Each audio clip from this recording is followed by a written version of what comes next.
আসসালামু আলাইকুম। অনেকেই আছেন পিঠা খেতে চান কিন্তু মিষ্টি পিঠা ভালো লাগে না। তো আজকের ভিডিওটা তাদের জন্য, ঝাল পিঠা বানিয়ে আজকে আমি দেখাবো। তো সেজন্য প্রথমেই নিয়ে নিলাম আমি একটু আদা, এরপরে কয়েক কোয়া রসুন নিয়ে নিচ্ছি। এটা আমি ভালো করে পাটায় বেটে নিব। এরপরে একটা বলে আমি নিয়ে নিচ্ছি চালের গুঁড়া। তো আমি বিকালের নাস্তার জন্য বানাবো, তাই বেশি চালের গুঁড়া নিব না। আপনারা যেরকম পরিমাণ বানাবেন সেই পরিমাণে নেবেন। তো আমি 3 চামচ চালের গুঁড়া নিয়ে নিচ্ছি। এরপরে চালের গুঁড়ার ভিতরে ওই যে আদা রসুন টুক বাটছি, আদা রসুন টুক দিয়ে দিব। কাঁচা পেঁয়াজ কেটে নিছি, সেটা দিয়ে দেব। এরপরে দিব কাঁচা মরিচ কুচাই নিছি, ওইটা দিব। এবার একটু স্বাদ মতো লবণ দিয়ে দেব। এবার দিয়ে দেব ডিম। ডিম ছাড়া কিন্তু এই পিঠা বানানো সম্ভব না। ডিম আপনাকে দিতেই হবে। চালের গুঁড়া যত নেবেন ডিমের পরিমাণও ঠিক ততটা বাড়াই দিবেন। এবার নর্মাল পানি দিয়ে মিশ্রণটা ভালো করে হাত দিয়ে মেখে নিব।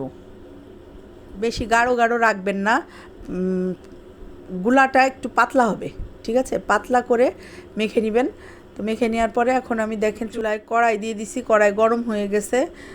অবশ্যই সয়াবিন তেল দিয়ে পিঠাটা বানাবেন এবং তেলের পরিমাণটা অনেক বেশি দেবেন। ডুবো তেলে ভাজলে পিঠাটা ভালো হবে। আর যে ডালের যে চামচগুলো আছে ওই চামচ দিয়ে এক এক চামচ করে করে তেলের ভিতরে ছেড়ে দিবেন।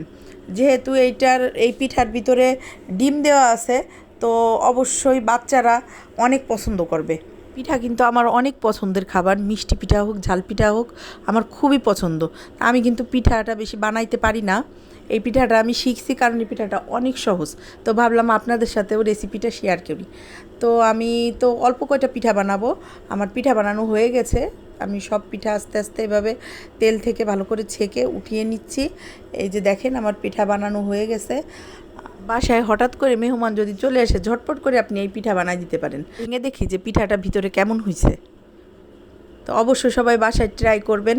যদি খেয়ে ভালো লাগে আমাকে কমেন্টস করে জানাবেন। সবাই ভালো থাকবেন। আল্লাহ হাফেজ।